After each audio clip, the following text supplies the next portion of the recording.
Okay, magandang hapon po sa lahat po ng mga viewers ng Kasangga Pasig News. Dito po tayo ngayon sa Cherry Cars dito sa Commonwealth. Ayun po, papasok po tayo. Nandun si Pops. Hi Pops! Ayan, siya po yung kumuha ng napakagandang sasakyan dito. Papasok po tayo. Let's go! Ayan o. So ang ganda po ng mga bagong labas ng Cherry. Ayan. Ganda po ng ibang klase ho. Ayan o, napakaganda ho dito. Ayan. Ayan. Ayan.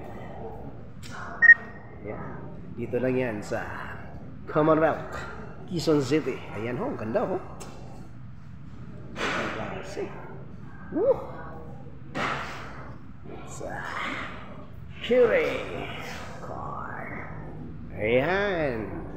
So, mamaya i-release na po ang car ni Popsi Alan Espinilla. Ayan o.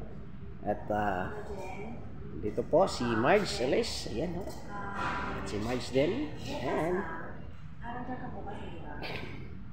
Nakikita ko ninyo yung napakaganda. Yahoo!